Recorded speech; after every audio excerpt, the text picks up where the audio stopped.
Bonjour à toutes et à tous, je suis ravie de vous retrouver pour un nouvel épisode sur ces liens sacrés. Ça va peut-être être un peu long parce que je ressens ce besoin de dire plein de choses que j'ai pu ressentir, canaliser. Et donc je vais redéfinir déjà un petit peu les liens sacrés, les flammes jumelles, les liens d'âme. Enfin voilà, je vais poser en tout cas ma vision, encore une fois, qui m'appartient et celle qui me tient à cœur. Et puis on va aller voir d'un côté comme de l'autre, aussi bien énergie yin qu'énergie yang, comment ça se manifeste, tout ça là, toutes ces énergies et comment est-ce que justement toutes ces connexions, euh, celles qui vous font vibrer, qui deviennent des sources de douleur ou d'incertitude. Euh, Peut-être que vous vous sentez aujourd'hui là, fatigué, vulnérable, avec cette impression que rien ne bouge. Et ben, moi, je vais essayer à travers cet épisode de vous expliquer que justement que derrière ce chaos apparent se cache une vérité profonde. C'est votre transformation. Euh, En tant qu'énergie yin, moi-même, assez longtemps dans le yang, et même avec une part yang quand même assez affirmée, je ressens et je comprends ces vagues émotionnelles intenses qui sont pas là pour vous briser, mais pour vous révéler. C'est vraiment le message que je voudrais que vous reteniez, que déjà vous n'êtes pas seul dans cette quête, euh, que vous êtes guidé, que vous êtes porté par des forces invisibles qui souhaitent votre épanouissement. Euh, qu'on va voir justement là avec cette fin d'année 2024 et ce début 2025, comment est-ce que cette année vibratoire unique, ce qu'elle a à vous offrir pour avancer avec amour toujours et lumière encore. Euh, je ressens à travers toutes les consultations que je peux faire là, et moi-même d'ailleurs, les doutes, les espoirs, la fatigue profonde, intense, qui vous pousse à vous demander mais pourquoi moi, mais pourquoi ce chemin, je n'en peux plus. Et ces questions en fait, c'est pas des faiblesses, c'est le signe justement de votre éveil. Soyez reconnaissant, reconnaissante pour cet éveil qui un éveil se fait toujours dans une forme de douleur. Quand on a une naissance, quand on naît, euh, on a effacé ses mémoires, mais bon, voilà, imaginez quand vous êtes sorti du corps de votre mère, ça n'a pas été sans souffrance, sans inconfort. Et là, quand vous vous retrouvez dans ce type de lien, vous êtes appelé à un lien qui dépasse justement les attentes ordinaires, un lien qui vous révèle à vous-même. Et même si ce voyage est intense, qu'il ébranle tout ce que vous pensiez savoir sur l'amour, sur l'âme et sur votre propre essence, chaque étape en fait de ce chemin, même les plus sombres, vous rapproche de la lumière que vous êtes destiné à incarner. Je voudrais d'abord faire une petite distinction avec les liens sacrés et pourquoi j'utilise le terme lien sacré et non pas flamme jumelle. Donc pour moi, le lien sacré, ça dépasse l'étiquette réductrice en fait de flamme jumelle. C'est une connexion d'âme qui agit avant tout comme un miroir, un reflet des blessures non guéries, des potentiels inexploités et de notre propre lumière. C'est le contraire des relations traditionnelles. On sort du romantisme, ce n'est pas la même vision. Ces connexions, elles sont rarement confortables. Elles vont défier l'ego, elles vont inviter à se dépouiller des masques, de touches, des couches, encore et encore, et elles ouvrent la voie, avant tout, à une union intérieure. Ces liens, en fait, ne visent pas à combler un vide. Et si jamais c'est pour combler un vide dans votre état d'esprit, forcément, votre chemin est erroné. Ça vise à vous éveiller dans un alignement avec le divin, la source, l'univers, vous l'appelez comme vous voulez, en soi. Et ces liens, ils sont porteurs d'une mission, tant individuelle que sacrée. Ce lien, en fait, il est là pourquoi? C'est pour vous montrer que l'amour n'est pas une quête extérieure, mais une réalité intérieure qui attend d'être réveillée. Lorsque vous rencontrez cette connexion, elle bouleverse tout, non pas pour vous détruire, mais pour vous reconstruire sur des bases véritables. Et en fait, chaque étape, chaque défi, chaque séparation, chaque synchronicité, c'est une clé pour vous inviter à ouvrir des portes de votre âme et à marcher avec confiance sur le chemin justement de votre mission spirituelle. Qu'est-ce que ça veut dire le terme sacré? Ça veut dire, donc ça vient du latin, sacer, et ça signifie séparé ou mis à part. Et cette notion, elle implique une distinction entre le domaine du sacré et celui du profane. Le premier, donc le terme sacré, étant réservé à des réalités transcendantes ou divines, encore une fois en dehors de tout cadre religieux spécifique, dogmatique. Ça renvoie à ce qui est profondément connecté à l'essence de l'être, à la dimension transcendante de la vie. À travers ce terme, il s'agit de reconnaître et d'honorer la présence du divin en toute chose et de percevoir la vie comme une manifestation de la source universelle. Et quand je qualifie nos relations de liens sacrés, en fait, ce que je veux, c'est souligner sa dimension transcendante et spirituelle. C'est pour mettre en avant une connexion qui dépasse les interactions humaines ordinaires, qui va toucher à l'essence même de l'âme et qui va refléter une union profonde avec le divin. Et c'est pour ça qu'elle est aussi perturbante, qu'elle est aussi explosive. Ça va être une relation où les partenaires sont des miroirs l'un pour l'autre, où ça va révéler des aspects profonds de leur être pour faciliter la croissance spirituelle et l'éveil de la conscience. Il n'y a aucune personne qui est dans une connexion de lien sacré qui n'a pas connu un éveil spirituel, ou en tout cas une ouverture encore plus importante de sa spiritualité. Donc oui, bien sûr, ça s'accompagne d'une intensité émotionnelle et énergétique, mais en fait, c'est ce qui sert de catalyseur pour la transformation personnelle. Alors, il y en a certains d'entre vous qui se sentent enfermés justement dans l'idée de flamme jumelle. Et c'est pour ça que je voudrais bien faire la différence. Déjà, qu'est-ce qu'on entend par un lien d'âme? C'est des connexions profondes entre les individus qui vont être basées sur des reconnaissances spirituelles, au-delà de la simple interaction physique. Les liens d'âme, je reviendrai dessus, on aura l'occasion d'en reparler, mais ça peut inclure les âmes sœurs ou d'autres connexions karmiques. Les âmes sœurs, c'est des individus avec lesquels on va partager une harmonie naturelle et une compréhension mutuelle. On se rapproche plus, là, justement, de l'amour romantique selon sa vision terrestre, matérielle.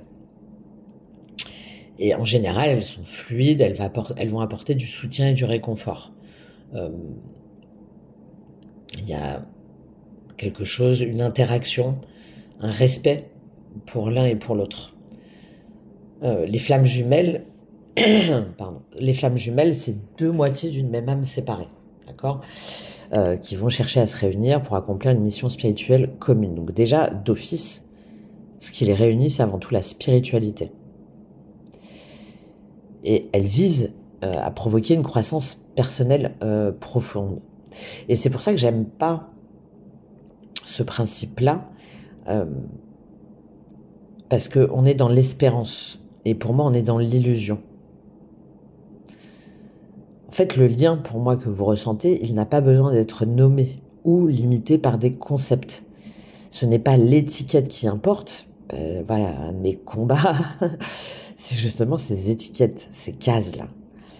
Mais en fait, ce qui importe, c'est ce qu'il révèle de vous-même. Si cette relation vous pousse à grandir, à affronter vos ombres, à découvrir votre propre lumière, alors elle est sacrée. Peu importe comment on l'appelle. L'essentiel, c'est de retrouver votre complétude indépendamment de l'autre. De comprendre que vous êtes déjà entier, entière.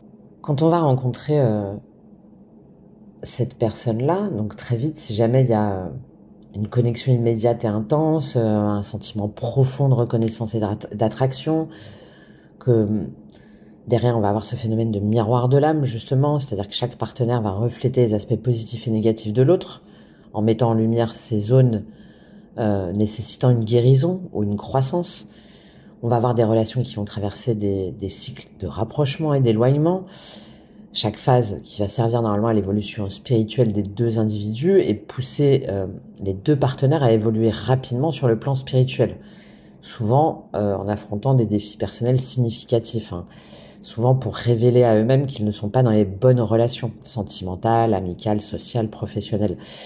Et le problème, c'est que très vite, on peut se dire, bah tiens, je suis en parcours flamme jumelle, alors qu'en fait, vous avez bien un lien d'âme avec cette personne, sauf que c'est un lien toxique, une relation karmique qui demande à être épurée.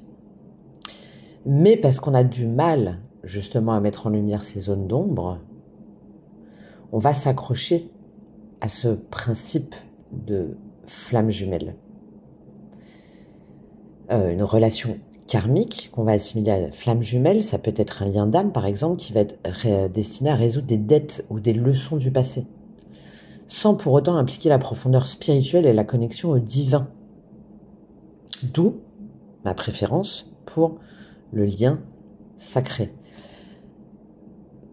Parce que si jamais tout de suite on met un terme, eh ben, pour moi, ça nous empêche de lever le voile, justement, sur une connexion karmique, toxique, et ça nous enferme. J'y reviendrai après avec cette image assez puissante que j'ai pour moi de l'Ouroboros, de ce serpent qui se mord la queue. Vous allez rencontrer encore et encore des personnes avec lesquelles vous avez des contrats qui visent à épurer quelque chose, à guérir encore quelque chose. Et à chaque fois, le risque, c'est de se dire qu'effectivement, c'est de se rabaisser encore plus et d'avoir des scénarios qui vous enferment et de passer des mois, des années, voire des dizaines d'années à attendre une personne alors qu'en fait, il y avait un travail d'épuration à faire. Et non pas une reconnaissance de l'autre qui nous permet déjà de nous reconnaître nous. Le concept de flamme jumelle, il y a plusieurs raisons pour lesquelles je le trouve enfermant et pour lesquelles les personnes vont s'y attarder, s'y attacher coûte que coûte alors qu'elles sont dans des relations toxiques. C'est que du coup, ça va créer une espèce de pression et une obsession autour de la recherche et autour de la reconnexion avec cette personne unique. On va vivre les épreuves intenses, alors qu'en fait, vous êtes juste avec des personnes avec lesquelles vous avez des contrats, des dettes karmiques à régler. Ça va engendrer de la souffrance, de la confusion. Mais vous allez vous dire, ouais, c'est normal, ça fait partie du parcours. Et cette focalisation, pour moi, sur l'union finale, peut détourner justement l'attention de la croissance personnelle et de l'épanouissement individuel. Comment est-ce qu'on va vraiment comprendre qu'on est dans un lien sacré? Donc qui dit sacré dit profond et dit divin, donc pur et non pas toxique, purement karmique. Et bien c'est justement qu'il est lié à la source, au divin. Il représente l'union des polarités opposées symbolisées par le yin et le yang, qui va permettre de créer une harmonie parfaite. Comment est-ce que cette harmonie est possible? Ça va demander de transcender l'ego, aussi bien du yin, du yang que de l'ego inversé du yin d'ailleurs, j'aurai l'occasion d'y revenir aussi, et les désirs personnels pour atteindre une conscience supérieure. Et c'est ce qui va permettre justement au yin et au yang de s'unir dans ce lien, en symbolisant l'équilibre parfait et l'harmonie universelle. Et en embrassant ce lien, les individus progressent vers l'unité avec la source, réalisant leur véritable essence spirituelle. Et le problème, c'est que là, ces dernières années, en plus, ça cartonne sur les vidéos YouTube, sur les mots-clés, on a une accélération des énergies, donc on a effectivement une accélération des réunions de liens sacrés. Mais on a aussi une accélération d'informations ou de personnes qui vont surfer justement sur cette vague pour, selon moi, encore une fois, c'est très personnel, ça n'engage que moi, pour vous enfermer dans un lien que vous croyez sacré. Et le fait qu'on ait cette accélération, c'est dû à quoi? Il y a une élévation collective de la conscience humaine qui va faciliter justement la reconnexion de ces âmes. Mais cette intensification, elle s'accompagne de contraintes significatives, des défis, des périodes de séparation douloureuses, et ça peut engendrer des souffrances et des confusions considérables, justement, entre le vrai et le faux. Et si jamais on met en parallèle le concept de lien sacré, ça va proposer une perspective plus intégrative et moins contraignante. Pourquoi? Parce que plutôt que de se focaliser sur la réunion de deux moitiés d'une même âme, le lien sacré va mettre l'accent sur l'union de deux êtres complets, chacun ayant réalisé son propre équilibre intérieur. J'aime bien mettre derrière cette image-là l'expression 1 + 1 = 3. Ça veut dire que l'union des deux individus en entier crée une troisième énergie, une synergie qui transcende la simple addition des deux. Et cette union, alors, elle est perçue comme indéfectible de toute façon, elle l'est. Et ça dépasse les aléas des relations humaines ordinaires.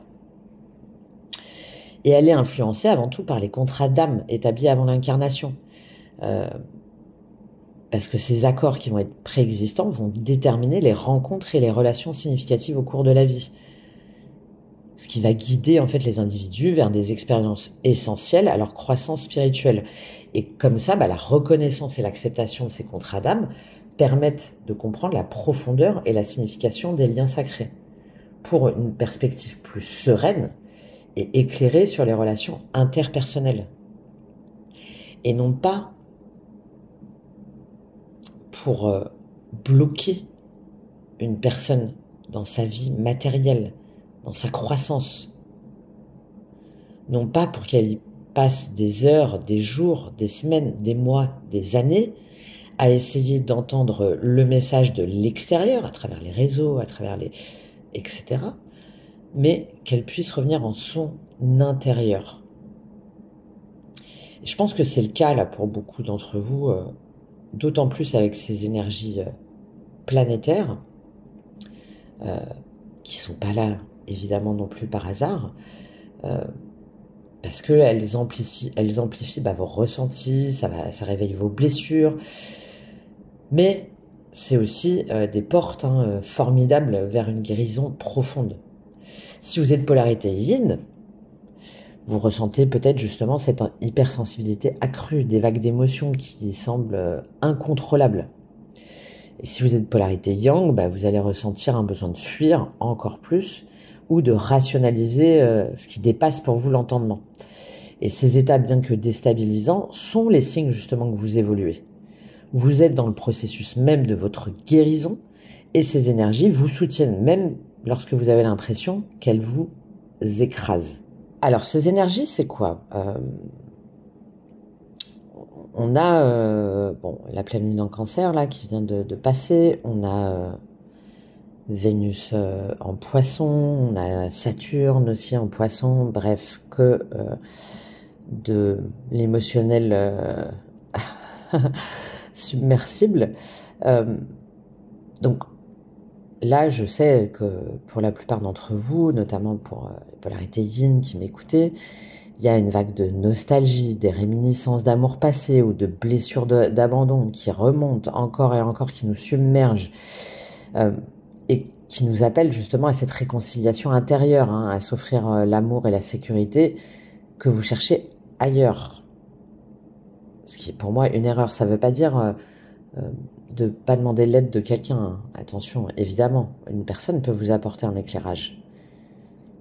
Mais après, c'est avant tout à vous, derrière, de voir comment est-ce que vous l'intégrez à l'intérieur.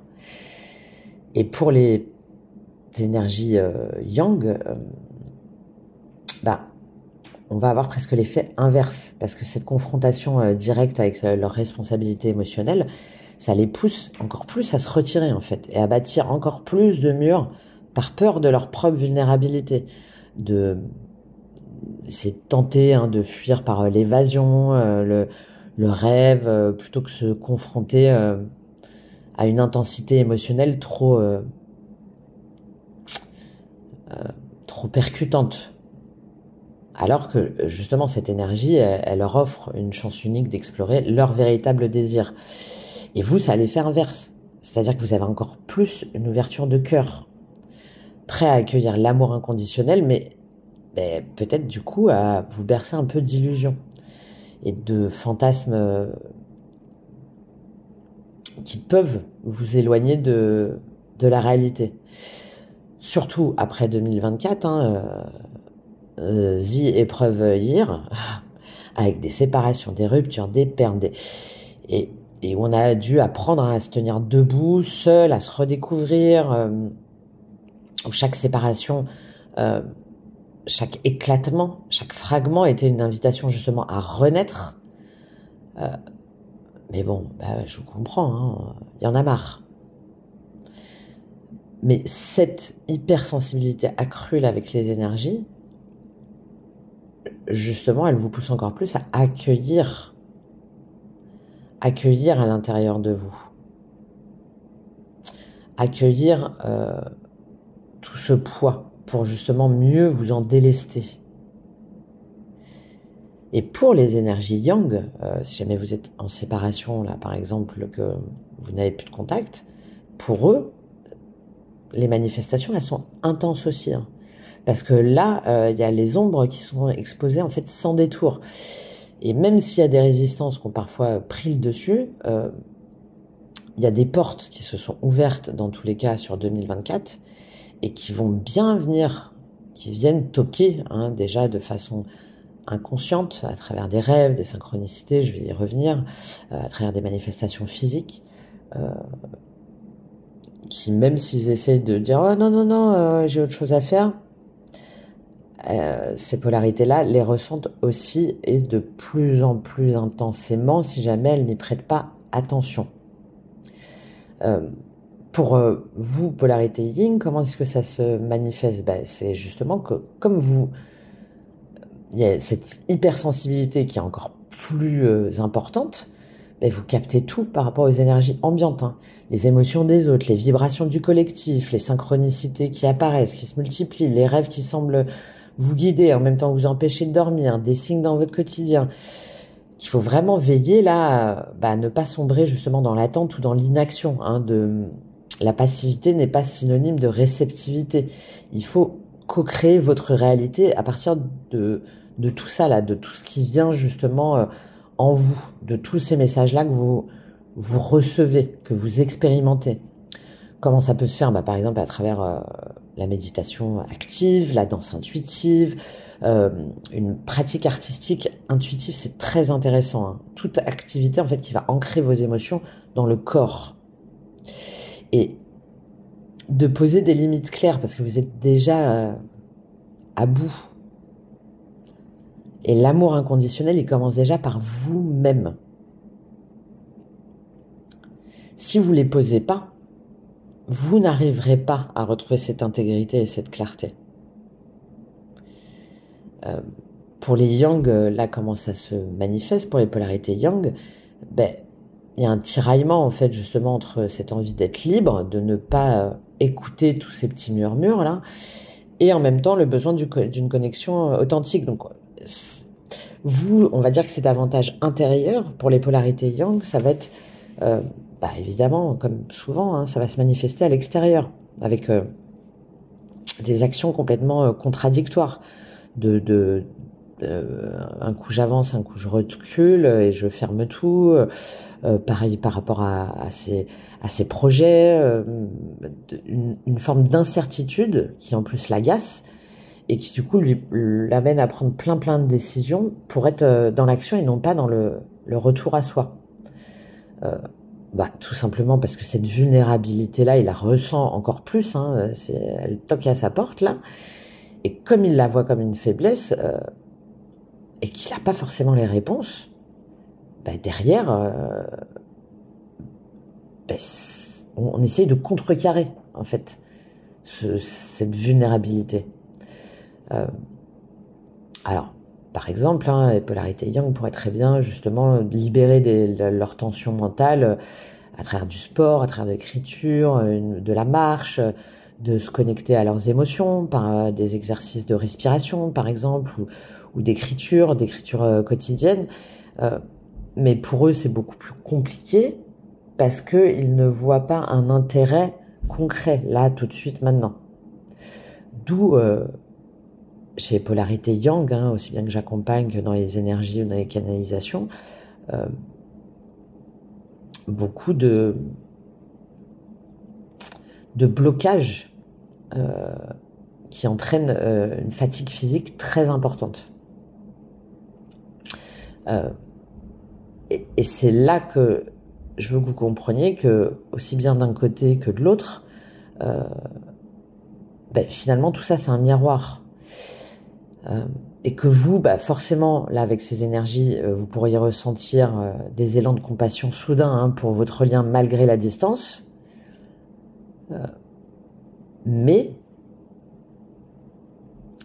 aujourd'hui, par rapport à cette intensité, justement, là ce qui compte encore une fois, c'est vous. Pour les polarités yang, c'est la même chose.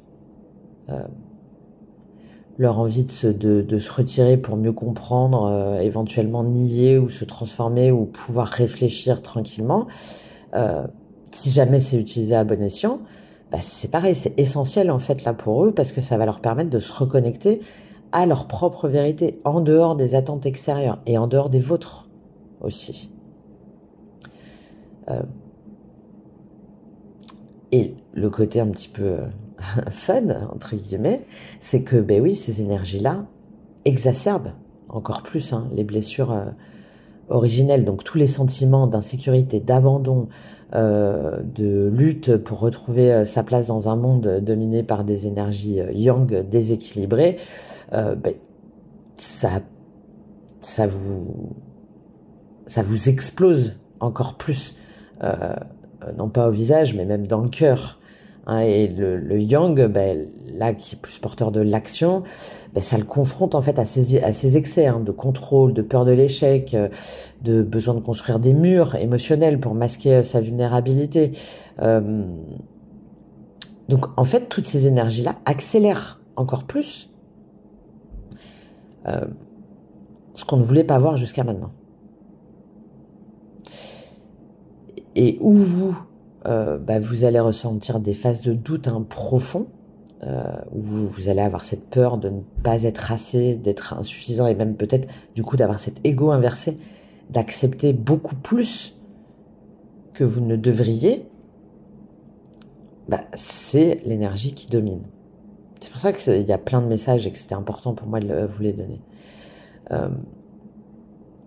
Et pour la polarité yang, cette agitation constante, ce besoin de contrôle, ces résistances coûte que coûte, ça le pousse encore plus lui aussi à lutter pour maintenir une façade de force, alors que son intérieur réclame la paix.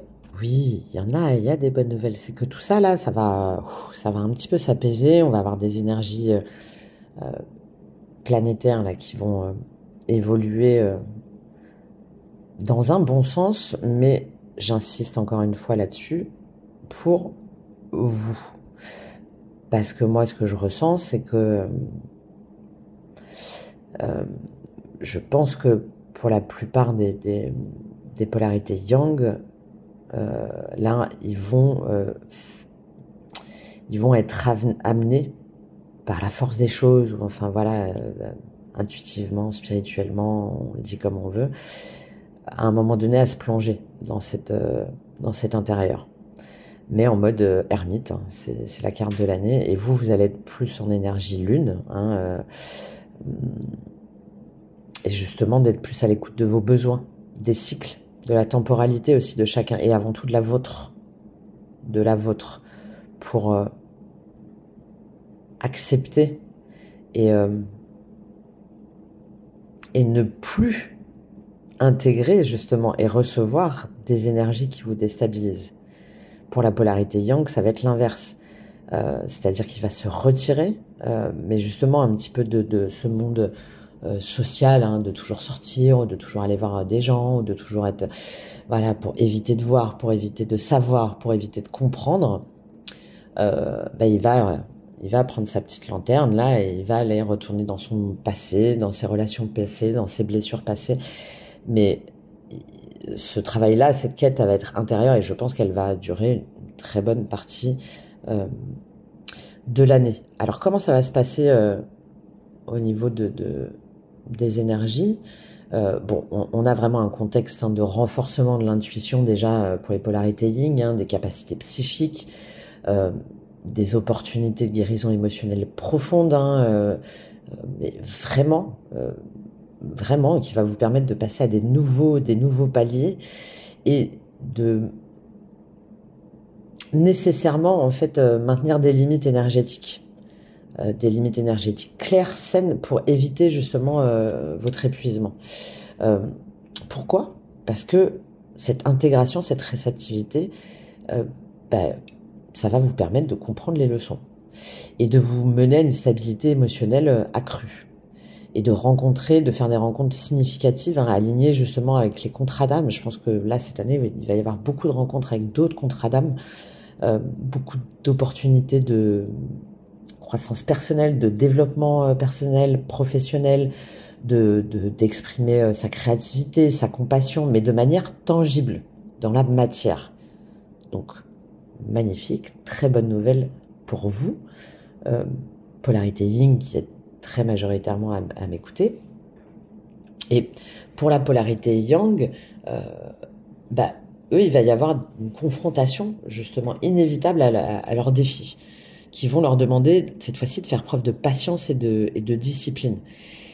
Même s'il va y avoir de la frustration face à des obstacles, hein, bah, ça va venir pour justement leur dire, Coco, là, Coco cocotte, hein, il faut qu'ils réévaluent leur stratégie.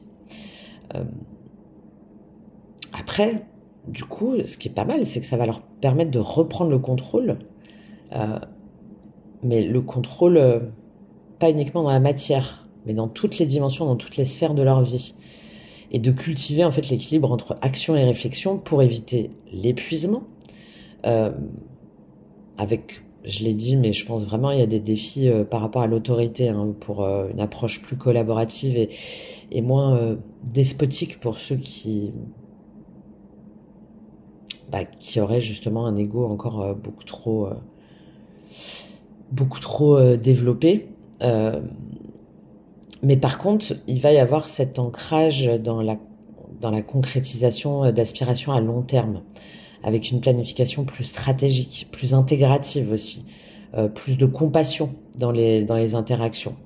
Euh, et c'est ce qui va, d'une façon ou d'une autre, euh, les amener de toute façon à cette quête intérieure. Euh, pour vous, il va y avoir, vous les avez peut-être d'ailleurs déjà, hein, plusieurs manifestations dans toutes les dimensions. Je vais parler après des manifestations pour les polarités yang, mais pour les polarités yin, oui, alors une submersion émotionnelle, un besoin de comprendre l'autre, une envie de tendre la main à l'autre. Mais tendre la main, ça ne veut pas dire le sauver. Hein, ça ne veut pas dire se mettre en position de sauveur. Ça veut dire de tendre la main. Oui, on accueille. On accueille, mais derrière, avec cette fatigue intense, les douleurs dans la poitrine que vous pourriez ressentir, hein, avec le chakra du cœur qui est bloqué, ou la sensation de poids dans le bas du ventre, hein, avec le chakra sacré qui est déséquilibré, des palpitations en pensant à votre lien ou à l'absence de la personne. Ça va vous amener à vous questionner en fait, quels sont les besoins physiques que mon corps exprime et que je néglige. Et est-ce que finalement j'ai les bonnes pratiques par rapport à mon bien-être pour relâcher ces tensions? Le fait aussi de se sentir pris au piège dans un cycle émotionnel de dépendance, en craignant de ne pas avancer, en craignant d'avancer sans l'autre, en passant des semaines à analyser les derniers messages échangés pour espérer y trouver un signe de réunion, ben là, vous êtes poussé, vous êtes amené à être accompagné ou à vous-même vous transcender pour mettre en place des pratiques, hein, comme je vous disais, comme l'écriture intuitive, l'art, la danse intuitive, la musique, pour libérer ces émotions. Mais ça, la bonne nouvelle, c'est que du coup, très vite, vous allez voir à quel point ça change votre énergie.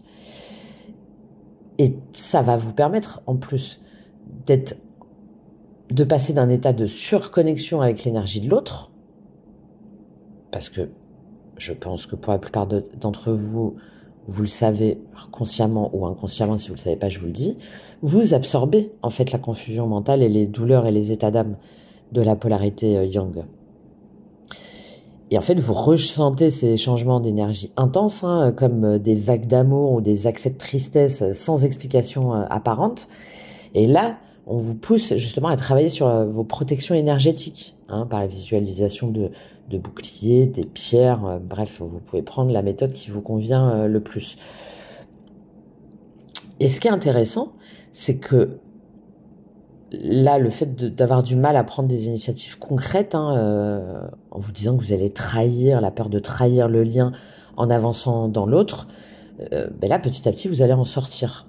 Hein, et vous allez arrêter de reporter en fait des décisions importantes, comme un changement de carrière, un déménagement, bref, n'importe quoi, en pensant que tout dépend du retour de votre partenaire. Non, si jamais vous êtes dans cette réceptivité pour vous, vous allez vous poser la question pour vous, quels sont les projets aujourd'hui que moi je peux mettre en place pour ma propre évolution, indépendamment de ce lien. Pour les polarités yang, qu'est-ce qui se passe et qu'est-ce qui va se passer? Il va y avoir une énergie, je pense qu'il y a déjà, hein, en tout cas c'est ce que j'ai pu observer, une énergie physique suractivée avec des tensions musculaires, des douleurs dans le dos, au plexus solaire évidemment. Donc voilà, il y en a quelques-uns là, hop, toujours je bouge, on essaye en fait de d'échapper à la confrontation émotionnelle en s'occupant de manière excessive. Tout est bon tant que on revient pas en soi. Ben là, par rapport à des événements qui vont succéder, soit par lui-même ou soit poussé, on va dire, il va peu à peu intégrer des pratiques justement d'ancrage et de méditation. Le fait de fuir encore plus intensément, hein, et d'être dans cette dynamique de séparation, en se réfugiant, en coupant tout contact, en se réfugiant dans des relations superficielles ou dans le travail. Là, toute cette année, non, il va y avoir sa petite voix pour hey, oh, oh, oh, et tes peurs. Quelles sont tes peurs qui t'empêchent de te connecter à tes propres émotions? Avant tout, encore une fois, pour lui. Et ensuite, à l'autre. Ensuite, ou pas. Parce qu'encore une fois, tout est une question de choix. À chaque seconde, c'est le pouvoir de l'intention. Hein. À chaque seconde, on a le choix. Peut-être de reconnexion à l'autre. Au niveau spirituel, comment ça se concrétise comment ça se ressent? Si jamais on a des polarités yang qui rejettent, qui nient l'existence d'un lien spirituel, qui nient tout éveil spirituel, en le considérant comme une illusion ou comme une contrainte, hein, comme une prison, en se moquant des signes, des synchronicités, de tout ce qu'il peut recevoir comme message. De toute façon, à un moment donné, ça va lui ramener encore et encore par ses rêves, par exemple, ou par les mêmes images, ou par une chanson.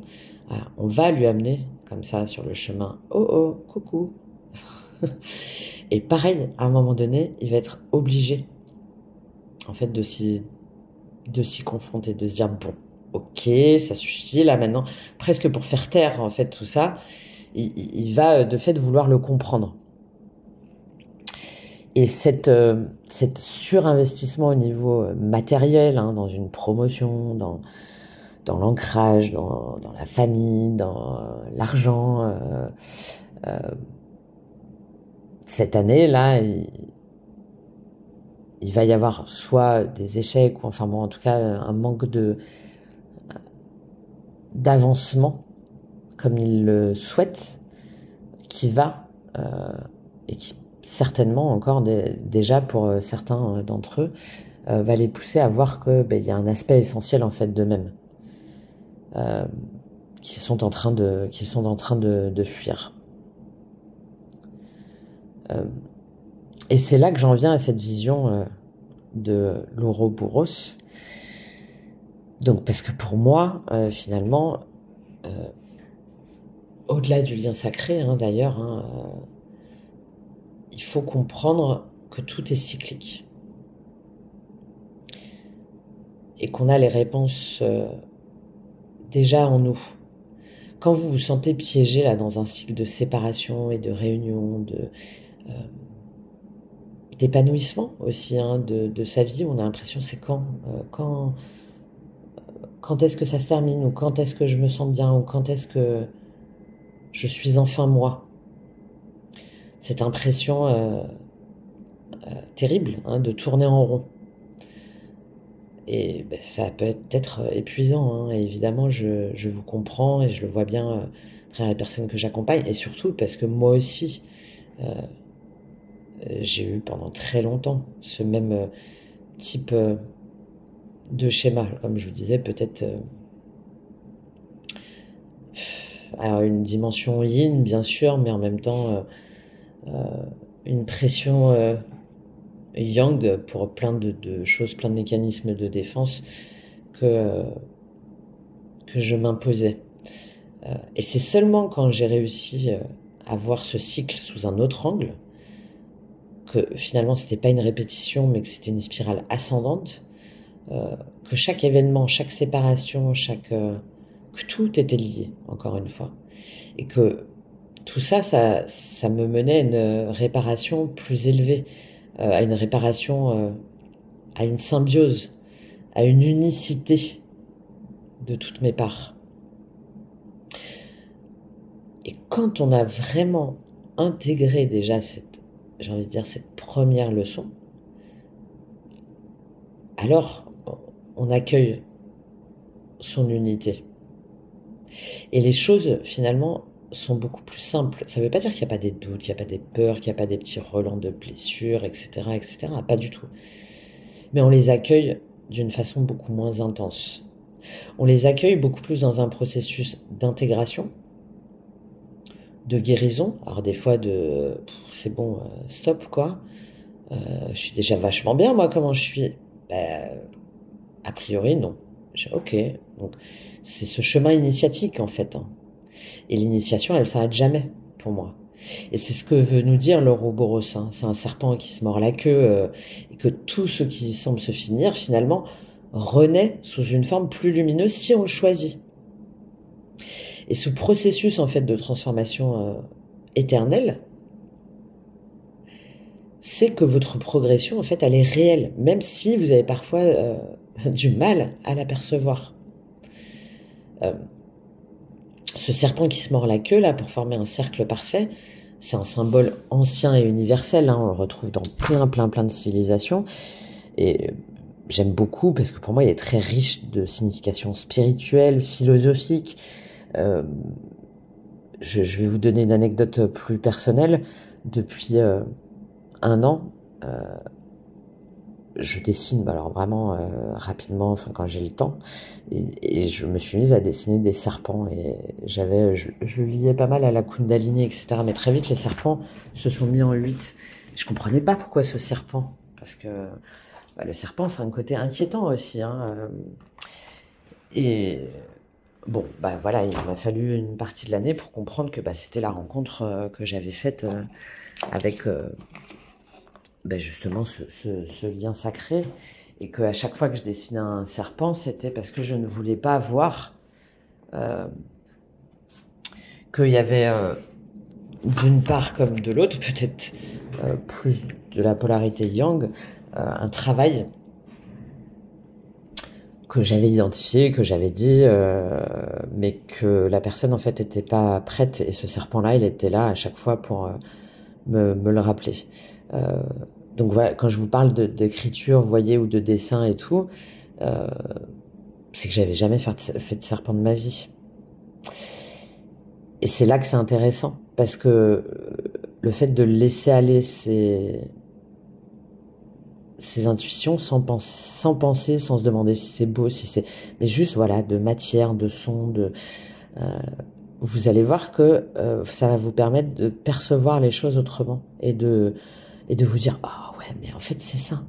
Peut-être pas au début, hein, mais à un moment donné, il va transparaître, il va sortir, il va se révéler quelque chose de cette pratique. L'Ouroboros, c'est le cycle éternel et le renouvellement, hein, c'est le cycle sans fin de la création et de la destruction. Comme quoi, chaque fin, en fait, engendre un nouveau commencement. Et en se mordant la queue, ce serpent, il symbolise l'union du début et de la fin, de la vie et de la mort, et aussi l'équilibre des forces opposées. Et c'est pour ça que j'aime bien le comparer au concept du yin et du yang, en fait, où chaque polarité contient une part de l'autre, créant cette harmonie, justement, dynamique. Euh, mais déjà en soi, parce que ça illustre aussi l'idée d'autosuffisance et de création autonome, qui va suggérer qu'en fait la vie, votre vie, se perpétue par elle-même, sans intervention extérieure. Et j'aime bien aussi cette peau, hein, du serpent, parce que ça, c'est un symbole de protection. Ça encercle et ça préserve l'univers, votre unité, l'âme individuelle, qui pour moi signifie justement cette complétude. Et si jamais on le met dans le contexte des liens sacrés, ça peut être interprété comme une métaphore, hein, de la dynamique justement entre les polarités yin, donc l'énergie réceptive, et yang, l'énergie active. Euh, et avec ces phases, ces boucles, chaque phase en fait pour moi permet une transformation intérieure, préparant à la réunion déjà en soi et à la réunion sur un plan supérieur avec l'autre. Ça crée vraiment pour moi ce symbole d'interdépendance et de complémentarité, hein, d'accord, qui va permettre cette unité harmonieuse. Euh, Justement que cette intégration des dualités en soi bah, conduit à cette complétude. Et j'aime beaucoup en termes d'unicité parce que pour moi c'est la capacité de se renouveler et de se compléter. D'accord? Donc ça représente pour moi l'importance pour chaque polarité de cultiver son autonomie et sa complétude intérieure.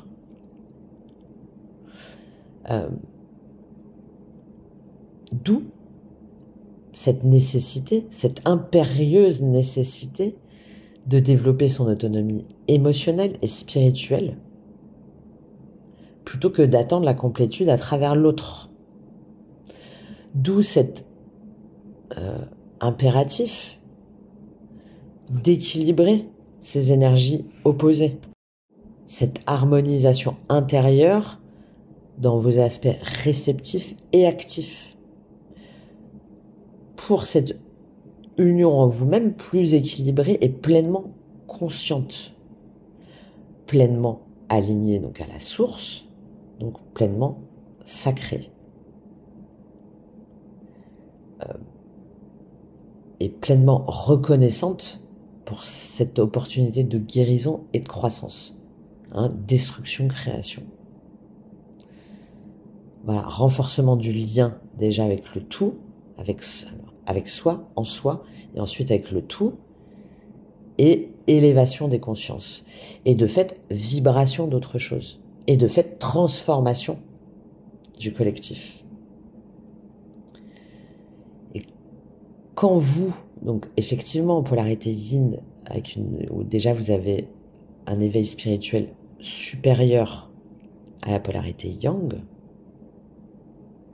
je dirais que votre première mission, elle est là, en fait. Cette capacité d'ouvrir des espaces de vulnérabilité et d'amour inconditionnel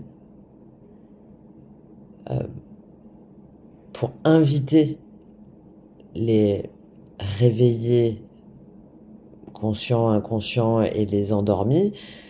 Donc les polarités yang, probablement, enfin majoritairement, mais aussi les polarités yin qui ont peur. Cette capacité de tendre la main à se joindre à ce processus de transformation. Et ça crée une autre énergie.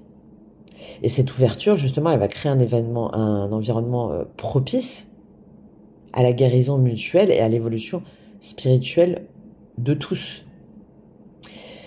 Et comme vous aurez cultivé votre propre complétude et votre propre protection énergétique, grâce à ce rééquilibrage,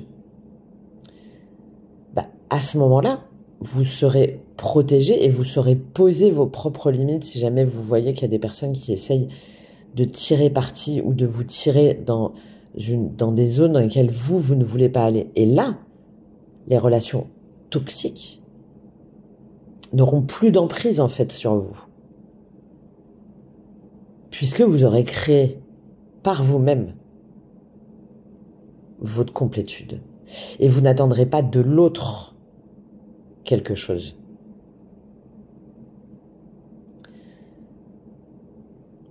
Donc, pour moi, c'est vraiment votre premier rôle là, en tant que polarité yin. Pour la polarité yang, donc cette énergie active, solaire, tournée vers l'action, la matérialisation, l'affirmation de soi, là déjà, si jamais vous l'avez en vous, c'est parfait. Alors là, vous êtes dans l'équilibre parfait. Et la personne en face de vous, lui, c'est à lui ensuite d'agir pour ancrer et manifester cette énergie dans la matière. Mais, on le sait, le yang est souvent confronté à des défis liés à l'ego, et encore, d'où cette notion d'ermite, parce que l'ermite, il ressort sage. D'accord ? L'ermite a transcendé l'ego. Et l'ego joue un rôle primordial là, dans cette dynamique et dans l'évolution du sacré. Le rôle actif du yang, il se manifeste comment ? C'est un pilier, c'est la stabilité matérielle et émotionnelle, c'est d'ancrer les énergies spirituelles dans la réalité concrète. L'ermite, ça précède la roue de fortune. D'accord ? J'ai intégré toutes les énergies, les leçons spirituelles, et maintenant, c'est la roue de fortune. Je fais tourner la roue du destin. Et c'est normalement ce qui permet au lien, justement, de s'exprimer dans le quotidien. Un yang équilibré, il peut offrir une structure, un cadre sécurisant, dans lequel le yin peut s'épanouir. D'accord ? Donc, c'est-à-dire que là où le yin visualise et ressent, le yang prend les actions nécessaires pour manifester ses visions. Et vous n'allez pas être en attente, vous, si vous êtes déjà dans cette visualisation et ressenti, et en même temps dans cette prise d'action. Donc, c'est-à-dire dans cet équilibre de votre yin et de votre yang. C'est le yang, une fois qu'il aura fait ce travail, qui va pouvoir vous dire, mais je suis là en fait. Je suis là dans mon ancrage, dans ma stabilité. Et qui va se manifester par des actions concrètes comme des nouvelles opportunités dans le domaine professionnel ou bâtir des projets communs sur une vision spirituelle. C'est le lien sacré avant tout. C'est la transcendance spirituelle. Et quand le yang il est équilibré, il va agir comme un catalyseur justement, en initiant ces transformations, non pas en contrôlant, mais en inspirant confiance et en apportant des solutions aux défis, justement aux défis rencontrés dans la matière. L'ego, il n'est pas mauvais en soi, d'accord ? C'est une structure mentale et émotionnelle qui cherche à protéger l'individu, pour contrôler son environnement, pour ne pas se sentir affaibli. Donc il a une fonction essentielle dans la construction de l'identité et de la survie. Il devient en fait un obstacle majeur quand il n'est pas transcendé. L'ego, qu'est-ce que c'est ? C'est cette voix intérieure qui cherche à préserver une image de soi. Il faut vous dire que les polarités yang déséquilibrées, elles ont une très très faible image de soi, malgré ce qu'elle laisse transparaître. C'est pour ça ce besoin de validation permanente de l'extérieur. Et c'est pour ça que c'est complètement en opposition avec les exigences d'un lien sacré. Parce que là, l'ego, il agit par peur. La peur de perdre son indépendance, la peur de l'intimité, la peur de la vulnérabilité. Donc, sous l'influence de l'ego, la polarité yang, qu'est-ce qu'il fait? Il s'éloigne. On appelle ça souvent le runner, mais il s'éloigne parce que pour lui, c'est trop dur. C'est pour éviter les confrontations émotionnelles profondes. Et aussi un sentiment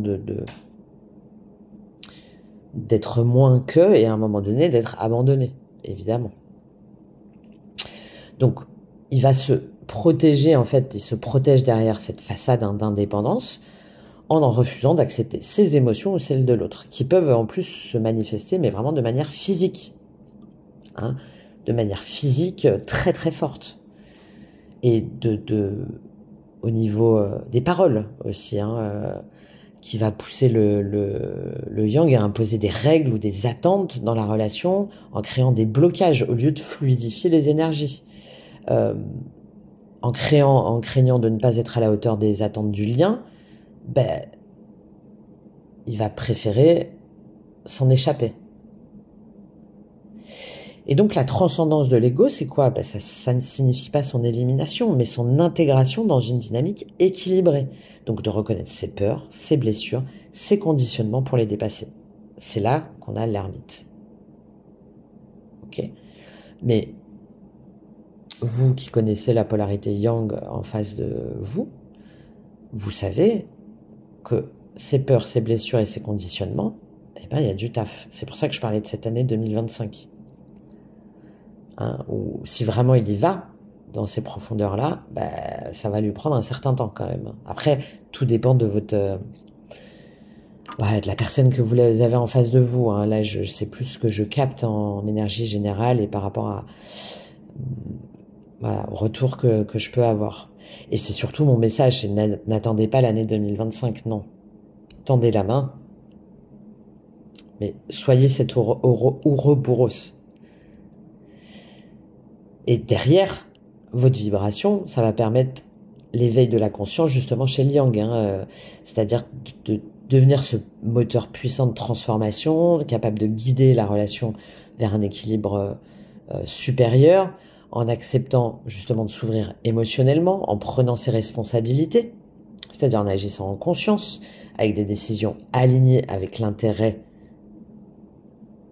du bien commun et de la spiritualité.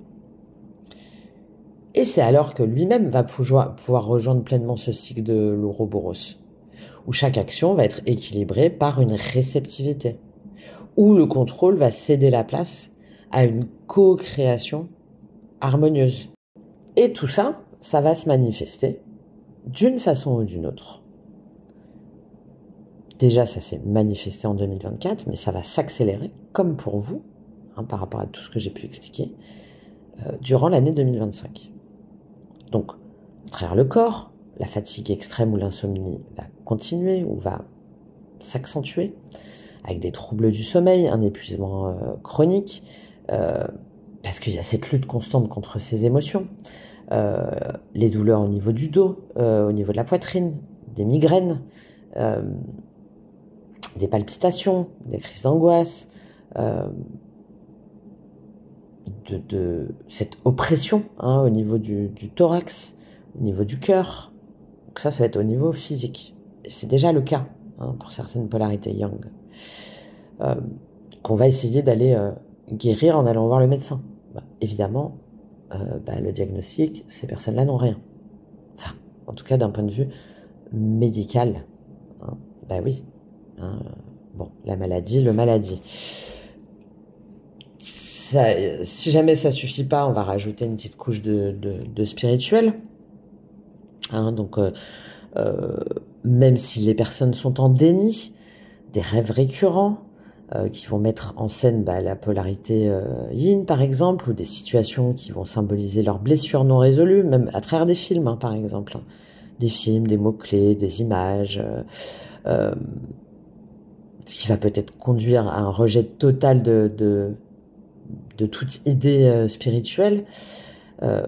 Mais il y a, et ça va s'accélérer, des synchronicités, des sensations inexplicables de connexion avec la polarité yin. D'autant plus si vous faites ce travail de guérison et que vous envoyez de l'amour, pas l'amour revient, mon amour, hein, mais voilà, de compassion et d'accueil de cette main tendue. Hein, je ne vais pas revenir dessus par rapport à ce que je vous ai dit. Et voilà, il y a des polarités yang, par exemple, même si elles ont coupé toute communication avec leur polarité yin en phase 2, en phase d'elle, ils vont se réveiller en pleine nuit avec la sensation d'avoir été visités, en fait, par cette personne-là dans leurs rêves. Ça va se manifester, ça se manifeste aussi déjà au niveau matériel.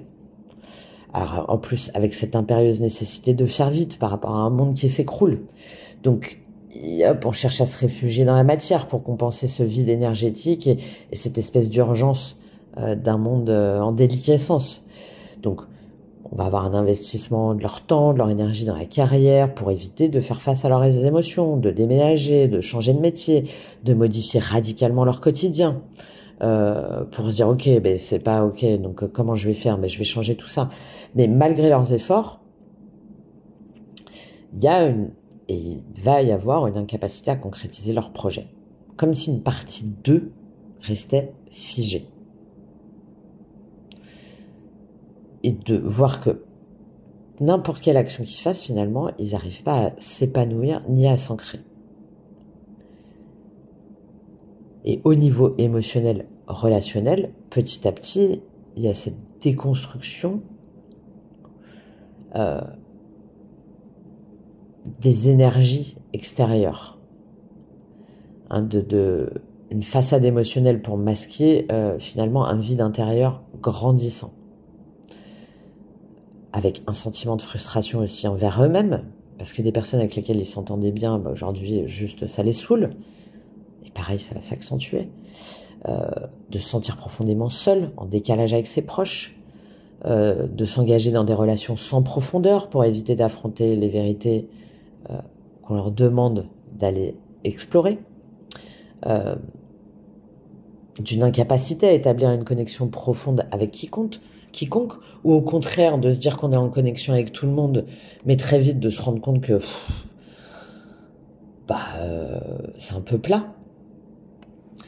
Il y a aussi au niveau psychique, mental, hein, donc ce conflit mental intense dont j'ai souvent parlé, de chercher absolument à rationaliser, alors que ça dépasse l'entendement logique, donc des pensées répétitives sur le passé, sur les derniers échanges avec vous, ou sur des mémoires aussi d'enfants intérieurs, de se convaincre que ça n'a aucun lien avec la rencontre de leur lien sacré, ce qui va encore plus intensifier leur conflit intérieur, une incapacité à prendre des décisions claires. Pourquoi ? Tout simplement parce que l'esprit il est embrouillé par des décisions, par des émotions refoulées. Et du coup, ils vont être moins efficaces, moins productifs. Donc ça va les énerver encore plus. Bref, vous avez compris, on est dans l'Ouroboros négatif, le serpent qui se mord la queue. Donc passer des heures à rejeter l'idée, à être dans un cercle infernal de confusion mentale. Et en plus, à s'épuiser en essayant de chercher des signes ou des preuves contraires pour s'auto-persuader, s'auto-convaincre que tout ça n'est pas lié. Alors que dans le même temps, au niveau social et familial, peut-être des frustrations qu'on va rejeter sur les proches avec des tensions inutiles, d'éviter des interactions sociales parce qu'ils sont tellement fatigués qu'ils veulent pas montrer, qu'ils vont pas réussir à tenir la face, à tenir le masque longtemps, de surjouer un rôle dans la famille ou dans leur cercle social pour masquer leur malaise intérieur. Ça peut être aussi de se sentir émotionnellement vidé, alors qu'on essaie de porter, d'être soutien familial de personnes avec lesquelles on n'est pas en connexion, mais tout en se sentant incapable de demander de l'aide ou de s'ouvrir. Bref, vous l'avez compris, tellement de manifestations qu'à un moment donné, sa seule issue, ça va être ermite. Alors, comment est-ce que ils peuvent justement rééquilibrer tout ça selon la communication, le lien que vous avez aujourd'hui avec cette personne? Vous pouvez, et si jamais ils sont ouverts aux, aux propositions d'évolution, bah déjà, ça va être de pratiquer l'écoute active, hein, de se rendre disponible à votre parole, sans jugement ni défense, euh, de se reconnecter à leur enfant intérieur. Si vraiment j'avais un seul conseil, ça serait ça. De travailler sur leurs blessures d'abandon ou de rejet, de travailler sur leur foi, sur leur innocence, pour favoriser une plus grande disponibilité émotionnelle. Et de ce travail fait petit à petit, de reconnaître en fait les forces du lien sacré pour renforcer leur engagement dans la dynamique. Mais encore une fois, chaque seconde est un choix et c'est le pouvoir de l'intention et de ce qu'ils décideront d'en faire. Pour vous, polarité yin, là, il faut absolument travailler sur votre souveraineté. Sur votre souveraineté, que vous soyez engagé du coup avec une personne, vous êtes en relation d'âme sœur, hein, où il n'y a plus d'amour, d'amour-passion, d'amour véritable, d'amour sacré, tout simplement, malgré tout l'attachement que vous pouvez avoir pour cette personne. Et c'est le message que je transmets là avec les personnes que j'accompagne, c'est déjà de revenir à vous et de voir aujourd'hui, ok, aujourd'hui, pour moi, je veux être épanoui. Donc aujourd'hui, pour moi, je me choisis. Et aujourd'hui, pour moi, ben, j'exprime ma vulnérabilité pour en faire une force de communication et pour dire à l'autre, la personne avec laquelle vous êtes, mais que vous n'aimez plus, que ben, la relation, en fait, tout simplement, doit s'achever par respect pour vous-même et par respect pour la personne en face de vous aussi, qui souffre également. Et qui peut-être craint votre jugement ou refuse votre jugement ou refuse de voir la réalité en face. Mais elle aussi, elle sait. Quand deux personnes ne s'aiment plus, elles le vivent et le perçoivent différemment. Et même s'il y en a un qui aime et l'autre qui n'aime plus, mais l'un et l'autre sait. Mais évidemment, encore une fois, pour plein de raisons conscientes, inconscientes, de peur, de blessures, de pertes aussi, hein, matérielles, hein, on va être clair, on ne fait pas et on attend qu'il y ait un événement extérieur. On attend soit que l'autre, bah, finalement, se dise « Ah, bah, en fait, je te quitte », ou soit que la personne que l'on aime ou que l'on attend vienne vers soi. Bon, moi, mon message, c'est déjà, on ne peut pas être bien en soi-même si on n'est pas avec la...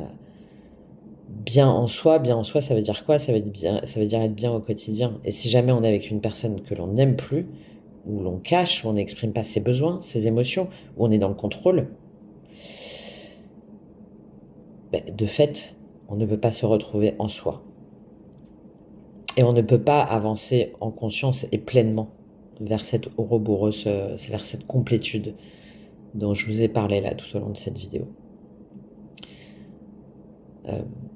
Donc oui, hein, ça demande du courage, ça, croyez-moi, je le sais, mais vous en êtes capable, euh, vous avez encore une fois le pouvoir sur vos actions et le pouvoir du choix. Et surtout, le pouvoir de vivre ici et maintenant. Ici et maintenant. Et par des pratiques simples de centrage, de yoga, méditation, écriture, tout ce que j'ai pu vous dire, vous allez vous connecter à vous et vous allez reprendre confiance en vous. Et vous allez reprendre le pouvoir sur vous. Vous allez reprendre l'affirmation de soi et la conscience de soi. Et à travers, par exemple, des nouveaux horizons de créativité, d'inspiration, etc., ou de nouvelles communautés, ou de groupes de soutien, ou de partage, ou de développement, d'accompagnement. Hein, parce que, ouais, des fois, on a besoin de ce petit coup de pouce, évidemment. Mais c'est toutes ces initiatives, donc toute cette capacité d'action, encore une fois, de yang que vous avez en vous, qui va vous permettre de canaliser votre énergie et de vous transformer. Pas à l'extérieur, encore une fois. Vous. Même si l'aide, à travers différents moyens, comme j'ai pu le dire, peut venir de l'extérieur. Ensuite, la décision vous appartient. Pour moi, c'est vraiment ce lien sacré, quels que soient les défis, quelles que soient les difficultés, quelles que soient les énergies et votre situation. Et j'entends, et je sais, et je perçois, et je reçois, enfin voilà, que évidemment les choses ne sont jamais simples. Mais si jamais vous arrivez à cultiver une communication sincère, c'est-à-dire de se parler avec vérité pour dépasser les malentendus, de co-créer des projets alignés dans une initiative commune, de respecter les cycles individuels, d'honorer son besoin de solitude ou d'action, les cycles de vie aussi. Que oui, il y a des débuts et il y a des fins. C'est le cycle de transformation. Encore une fois, réceptivité. J'accepte. Mais pas j'accepte en mode soumission, hein, pas du tout. J'accepte ce qui est et à partir de cette réception-là, je le transforme. Vous verrez le soulagement, le poids, l'allègement, même si ça va être compliqué dans la matière, même s'il va y avoir des moments inconfortables, même si, oui, il va y avoir des disputes, des conflits, peut-être même une perte financière ou oui, que vous allez perdre quelque chose. Mais vous allez perdre quoi? Vous allez perdre un poids. Oui, peut-être de l'argent. Enfin, peut-être un certain confort matériel. Mais vous allez gagner en tranquillité d'esprit et en alignement ô combien plus transcendant pour vous-même, avant toute considération de lien sacré.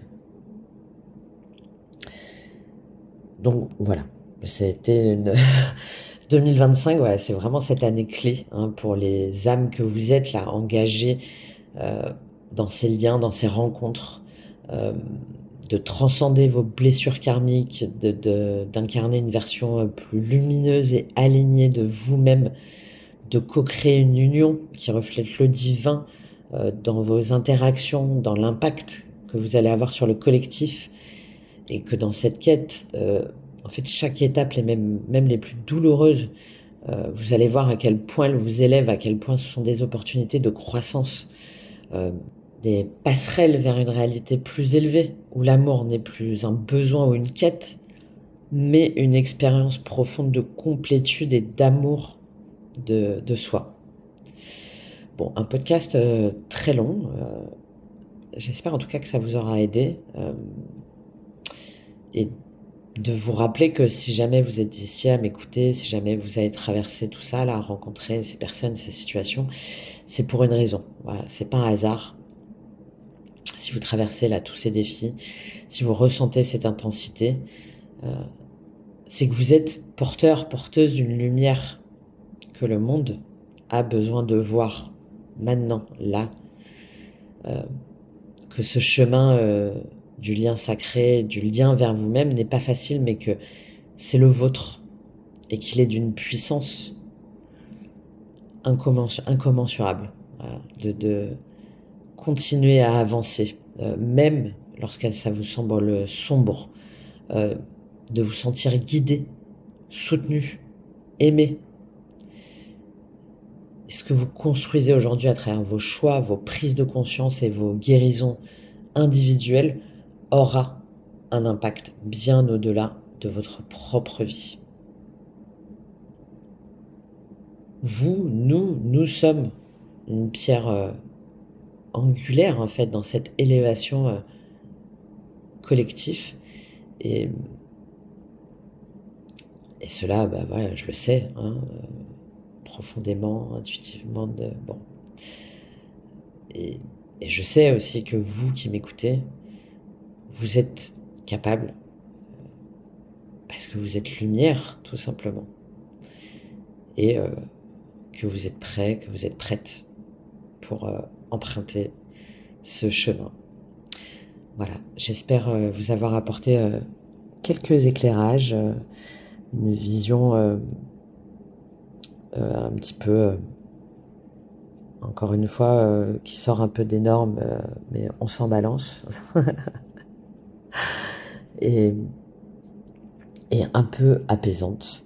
Si vous souhaitez aller plus loin, n'hésitez pas à me contacter directement. Je serai ravie de vous accompagner sur ce chemin, justement. Et regardez aussi les différents programmes que je propose, les guidances, les accompagnements, les programmes de transformation. J'en prépare plein d'autres. J'aimerais avoir 10 petites mains là pour m'aider à formaliser tout ce que j'ai envie de vous transmettre, mais c'est pas grave, allez, on prend le temps. Réceptivité pour réactivité.